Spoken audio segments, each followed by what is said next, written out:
Hello students and welcome back to channel Siraj Shaikh degree study. आज PPI का lecture number 10 होगा जिसमें हम कवर करेंगे नए पॉइंट्स ऑफ पीपीआई। स्टार्ट करेंगे आज का क्लास।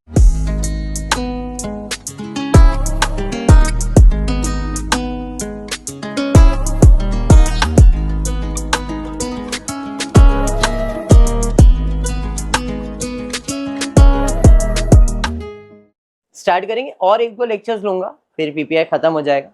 ठीक है, तो एसवाई बीकॉम का अब एक टॉपिक बच जाएगा, कंपनी फाइनल अकाउंट। बराबर है, वो जो मैं टीवाई के साथ मर्ज करके आपको पढ़ाने वाला।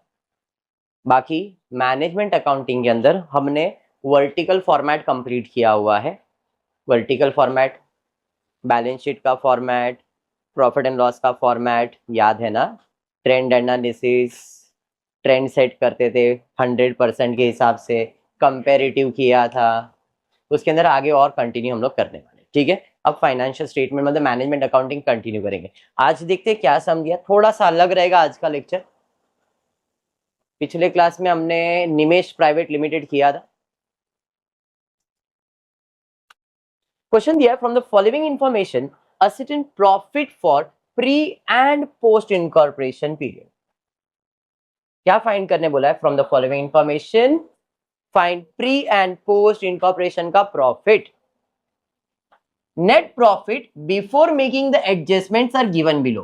प्री इनकॉर्पोरेशन का प्रॉफिट दिया है, पोस्ट इनकॉर्पोरेशन का प्रॉफिट दिया है, सेल्स रेशियो दिया है, टाइम रेशियो दिया हुआ है। जो भी प्रॉफिट्स है ये बिफोर मेकिंग द एडजस्टमेंट, जो एडजस्टमेंट है उसके पहले का प्रॉफिट है। सिंपल भाषा में मेरा इनकम हो गया ये, क्योंकि बिफोर एडजस्टमेंट है मतलब इनकम है। इसमें से हमको एक्सपेंसेस सारे माइनस करने हैं तो नेट प्रॉफिट मिल जाएगा। और एक्सपेंसेस में देख सकते हैं क्या दिया है, डिबेंचर इंटरेस्ट दिया है, discount allowed to the customer दिया है, डेप्रिसिएशन दिया हुआ है, purchase for the post incorporation period दिया हुआ है, शेयर ट्रांसफर फीस दिया। और कुछ दिया है क्या? नहीं। चलिए तो फिर स्टार्ट कर देता हूँ। सबसे पहला profit before all the transaction pre and post 76 1,07,000। अब इसके अंदर जितने भी एक्सपेंसेस है सब माइनस होंगे और अगर गलती से कोई इनकम आ गया तो हम ऐड कर देंगे। यहाँ पे इनकम माइनस एक्सपेंस ऐसा स्टेटमेंट नहीं बनाया मैंने। क्यों? क्योंकि ऐसा कोई प्रॉफिट एंड लॉस स्टेटमेंट जैसा कुछ दिया नहीं था, खाली एक इन्फॉर्मेशन दिया था टेबल के फॉर्म में, तो हम इसे वैसे ही प्रेजेंट कर रहे हैं। सबसे पहला डिबेंचर इंटरेस्ट, ये क्या है? एक्सपेंस है कि इनकम है? डिबेंचर इंटरेस्ट एक्सपेंस है कि इनकम है? सर एक्सपेंस है, एक्सपेंस है तो क्या करोगे? माइनस ही करोगे। तो यहाँ पे लेस डिबेंचर इंटरेस्ट कितना है? 20,000। अब डिबेंचर जो होता है स्पेसिफिक होता है और कहाँ जाएगा? पोस्ट के इनकम में से माइनस होगा। प्री में माइनस होगा क्या? नहीं, तो यहाँ पे पोस्ट में माइनस होगा। समझ में आया फर्क क्या है? आगे बढ़ते। उसके बाद क्या दिया है? Discount allowed to customer. Customer को डिस्काउंट दिया, कस्टमर को डिस्काउंट दिया मतलब सेल्स किया तो ना।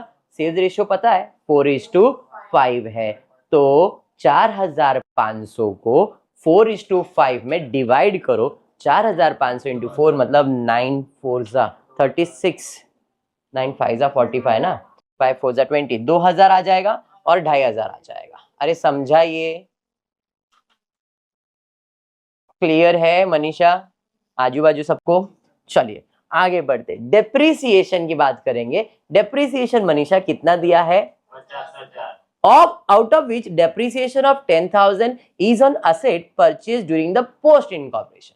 टोटल 50,000 का खर्चा है, जिसमें से 10,000 तो पोस्ट का स्पेसिफाई किया है क्योंकि वो असेट हमने पोस्ट में खरीदा था। बाकी 40,000 किसका है? प्री नहीं रे बाबा, टाइम का है।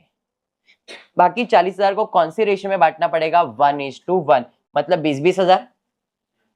टोटल 50,000 में से 10,000 निकाल दो, बचा कितना तुम्हारे पास? 40। इसको इक्वल बांटूंगा 20,000।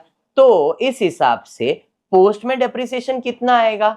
20 और 10 30,000। और प्री में कितना आ जाएगा? अब डेप्रिसिएशन भी एक्सपेंसेस है, माइनस कर दूंगा। यहाँ पे 10,000 माइनस किया, फिर 20,000 माइनस, एक साथ माइनस करो चलेगा। समझ में आया? शेयर ट्रांसफर फीस रिसीव्ड है तो ये तो इनकम हो गया। इनकम है तो क्या होगा? इसके अंदर ऐड हो जाएगा। अब शेयर ट्रांसफर फीस जो रिसीव होगा वो कहाँ रिसीव होता है? पोस्ट में होता है। प्री में होता है क्या? नहीं। बस इतना ही था सब। प्री का प्रॉफिट, पोस्ट का प्रॉफिट। 76,000 में 22,000 माइनस होगा तो अपने को नेट प्रॉफिट मिल जाएगा कितना? 54,000। प्रॉफिट को हम लोग क्या कहते हैं यहाँ पे? Capital reserve. और यहाँ पे आ जाएंगे 1,07,000 में सब माइनस, खाली 5,000 प्लस होगा, 50,000, 52, 59। ये मेरा क्या है, प्रॉफिट है, इसे हम लोग क्या कहते हैं, प्रॉफिट एंड लॉस। समझ में आया सब? अलग थोड़ा सा खाली था, बाकी सब चीजें तो आप कर ही सकते थे। क्लियर है क्या? चलिए बढ़ेंगे नेक्स्ट सम की तरफ, देखते क्या है। वापस क्वेश्चन में, the promoter of a proposed new wave limited purchase a running business on 1 April 2016 from mister ultra modern new wave limited was incorporated on 1 August. Business कभी टेक ओवर किया हमने, 1 अप्रैल को। इनकॉर्पोरेशन क्या किया है, 1 अगस्त। The combined profit and loss of the company prior to and after the date of incorporation is given to you. Revenue मतलब income, expense दिया गया है, टोटल का एक्सपेंस मारा है, प्रॉफिट दे दिया है, सब दिया हुआ है और कुछ एडजस्टमेंट दिया है। प्रॉफिट में मुझे चाहिए होता है ग्रॉस प्रॉफिट, बट इधर ग्रॉस प्रॉफिट जैसा कुछ दिख नहीं रहा है मुझे। चलिए फिर स्टार्ट करते हैं। रेवेन्यू स्टेटमेंट बना दिया, अप्रैल से लेके मार्च कैलेंडर बना दिया, इनकॉर्पोरेशन का डेट डाल दिया। इस हिसाब से सबसे पहला time ratio. Sir gross profit किधर है, जरा ध्यान देंगे। टोटल रेवेन्यू फ्रॉम ऑपरेशन कितना है, अदर इनकम कितना है, तो अदर इनकम को तो बाजू में रखता हूं। मैं बिजनेस करके कितना कमा सकता हूं, 15 लाख कमाया है, 15 लाख ऑपरेशन से, मतलब बिजनेस करके। अब आप ध्यान दो, यहां पे परचेज दिया हुआ है, मैन्युफैक्चरिंग एक्सपेंस, ये सब तो ट्रेडिंग का खर्चा है। Salary profit and loss, director profit and loss, interest profit and loss, rent profit and loss, carriage profit and loss, print, ये सब प्रॉफिट। खाली ये 2 खर्चे जो है ये ट्रेडिंग में जाता है, बराबर है। तो हम क्या करेंगे, ये तो लिखने वाले नहीं है, क्योंकि अपने को ये जो प्रॉफिट दिया है ये सब एक्सपेंस माइनस करने के बाद दिया हुआ है। तो हम क्या करेंगे, हमारा जो ऑपरेटिंग प्रॉफिट है ये लेंगे, इसमें से जो ट्रेडिंग का खर्चा है वो माइनस कर देंगे। तो यहाँ पे ग्रॉस प्रॉफिट कैसे कैलकुलेट करूंगा, तो रेवेन्यू फ्रॉम ऑपरेशन उसको हमने क्या ट्रीट किया है, सेल्स। इसमें हम लोग माइनस करेंगे परचेस 9 लाख रुपए, मैन्युफैक्चरिंग एक्सपेंसेस 4.5 लाख, 9 और 4 लाख 13 लाख, 50,000 हो जाएगा। 15 लाख में से 13 लाख 50 जाएगा तो ग्रॉस प्रॉफिट कितना। तो अब मैं 15 लाख नहीं लिख के कितना लिखूंगा, फर्क समझ में आ गया। तो यहाँ पे ग्रॉस प्रॉफिट, अदर इनकम 6,000 दिया है ना, अदर इनकम 6,000, ठीक है। इधर डिस्काउंट रिसीव फ्रॉम क्रेडिटर्स दिखा, अदर इनकम है, ठीक है। उसके बाद एक्सपेंसेस में, अब ये 2 एक्सपेंस नहीं लिखूंगा मैं, तो भी आंसर 1,20,000 ही आएगा। क्यों, क्योंकि 15 लाख में से ये माइनस करने के बाद ही मैंने प्रॉफिट लिखा हुआ है, तो आंसर बदलने वाला नहीं है। सैलरी कहाँ जाएगा, एक्सपेंस में, प्रॉफिट एंड लॉस में। फिर डायरेक्टर सिटिंग फीस आ गया, interest to the vendor, rent आ गया, कैरेज आउटवर्ड आ गया, फिर प्रिलिमिनरी एक्सपेंसेस आ गया, और कुछ है क्या, नहीं। और नेट प्रॉफिट मिलेगा कितना, 1,20,000। आप चेक कर लो, 1,20,000 आएगा। ये इनकम में सारे एक्सपेंस माइनस करो, 1,20,000 आएगा। चेक करना है, फटाक से चेक कर लो, ऐसा भरोसा नहीं है तो। ठीक है मनीषा, कैलकुलेटर लाई नहीं है, चेक कर, ऐसा मुंह सड़ा के मत बैठ। अच्छा समझ रहे बेटा, वेरी गुड। आपको समझ में आ रहा है? ए बेटा ये अदर इनकम, वो उधर भलता कुछ लिखा, अदर इनकम 6,000, ठीक है। डन, आ रहा है 1,20,000, चलो भरोसा किया आप लोग ने। अब एडजस्टमेंट रीड कर लेते, टाइम रेशियो निकालता हूं। टाइम रेशियो में 1 2 3 4 महीना प्री में, 8 महीना पोस्ट में, 4 1 जा 4 2 जा 1:2 आ गया। सेल्स रेशियो निकालते। चलिए सेल्स रेशियो के बारे में कुछ पढ़ते, दिया है क्या, दिया है क्या कुछ सेल्स के बारे में? हाँ सर कुछ ना कुछ तो दिया ही रहेगा। Following further information is available. Sales up to 31 July were rupees 3 lakhs out of the total sales of 15 lakhs for the year. Adjustment sales पे दिया है कि पूरे साल का सेल्स कितना था, 15 लाख, उसमें से 31 जुलाई तक कितना था, 3 लाख। तो यहाँ पे 3 लाख था, पूरे साल का 15 लाख था, तो बचा कितना यहाँ पे, 15 में से 3 गया तो 12 लाख, तो 3 लाख और 12 लाख, समझ में आ गया। 3 1 जा 3 4 जा, तो अपना सेल्स रेशियो 1:4। मैडम जी ठीक है, सेल्स रेशियो मिलने के बाद आगे देखते और क्या एडजस्टमेंट। परचेज भी दिया हुआ है, क्या बात, इस क्वेश्चन में परचेज भी आया। परचेज 31 जुलाई तक 3 लाख था, out of the total purchase of 9 lakh, तो परचेज रेशियो भी मिल जाएगा 3 1 जा 3 3 जा। तो अगर आप परचेज रेशियो फाइंड कर रहे हो तो भाई परचेज रेशियो भी सेम फॉर्मेट में हो जाएगा। ये पहले 3 लाख था, फिर 6 लाख हो गया, टोटल 9 लाख था ना, तो 3 1 जा एंड 3 2 जा आपका परचेज रेशियो आ जाएगा। अब परचेज रेशियो क्यों फाइंड किया, हो सकता है कुछ एक्सपेंसेस जो परचेज रेशियो में जाएगा उसके लिए होगा। 9 में से 3 उधर गया ना बेटा। आगे, interest paid to the vendor, हमने जो इंटरेस्ट पे किया है वो कभी पे किया है, 1 फेब को। कितना परसेंट, 12% ऑफ 1 लाख रुपए। 1 लाख का 12% पूरे साल के लिए कैलकुलेट तो 12,000 आएगा पूरे साल का।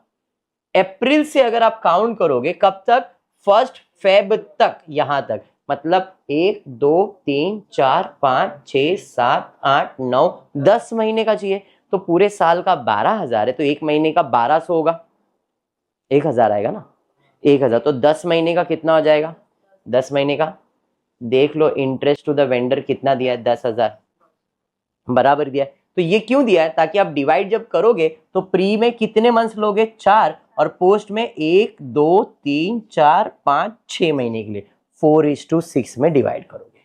अंडरस्टूड, एडजस्टमेंट समझा क्या है, हाँ। चलिए नेक्स्ट, उसके बाद क्या है बाबा, खत्म हो गया। Being the consideration prepare a statement of profit and loss, बस बाकी तो कुछ नहीं। चलिए फिर एक्सपेंसेस का डिवीजन फटफट हो जाएगा, स्टार्ट करेंगे। ग्रॉस प्रॉफिट कौन से रेशियो में जाएगा, सेल्स रेशियो में जाएगा, तो भाई इसे सेल्स रेशियो में डिवाइड कर देता हूँ। ये इंटरेस्ट टू वेंडर अभी हमने किया था, 4:6 में डिवाइड कर दिया, सेल्स रेशियो में बांट दिया। डिस्काउंट, यहाँ पे अदर इनकम के जगह पे एक्चुअली वो क्या है, डिस्काउंट रिसीव फ्रॉम क्रेडिटर्स, जो आपने इधर बोला, इधर मैंने आपको दिखाया भाई अदर इनकम लिखा हुआ है, ये अदर इनकम जो लिखा है वो अदर इनकम नहीं है, वो है डिस्काउंट रिसीव फ्रॉम क्रेडिटर्स। अब डिस्काउंट रिसीव्ड का मतलब क्या है, डिस्काउंट मिला कब, जब आप खरीदने जाओगे, और जो खरीदने जाओगे तो कौन से रेशियो में, परचेज, इसलिए हमने यहाँ पे परचेज रेशियो निकाला था, क्या है 1:2। तो यहाँ पे 1:2 में डिवाइड करो, 6,000 इंटू 1:3 में डिवाइड करोगे तो आपको आ जाएगा 2,000 और बैलेंस 4,000, बराबर है। सैलरी कौन से रेशियो में जाएगा, टाइम रेशियो, और टाइम रेशियो क्या है 1:2, तो 9,000 1:3 में, सॉरी 1:2 में डिवाइड करोगे 3,000 और 6,000 हो जाएगा। डायरेक्टर कहाँ बैठता है, घर पे के अलावा ऑफिस में बैठता है, और ऑफिस इनकॉर्पोरेशन के बाद होता है, मतलब पोस्ट में। रेंट, रेट्स, इंश्योरेंस, ये सब महीने का बिल होता है। टाइम रेशियो 1,000 और 2,000। कैरेज आउटवर्ड सेलिंग एक्सपेंसेस है, और सेल्स रेशियो क्या है तुम्हारा 1:4 है, तो 5 मतलब 1,100 हो जाएगा, और बैलेंस 4,400। प्रीलिमिनरी एक्सपेंसेस स्पेसिफिक है, पोस्ट में चले जाएगा, समझ में आया। अब इनकम में से एक्सपेंस माइनस करो, प्रॉफिट आ रहा है तो कैपिटल रिजर्व, और उधर अगर आ रहा है तो उसे हम लोग क्या कहते हैं, profit and loss. Sum clear है, पक्का क्लियर है क्या, 100%। चलिए तो फिर आज के क्लास में इतना ही करेंगे। होपफुली वीडियो पसंद आया तो प्लीज वीडियो को लाइक कर देना, फ्रेंड्स ग्रुप में शेयर करना, चैनल को सब्सक्राइब करना। Thank you for watching the video.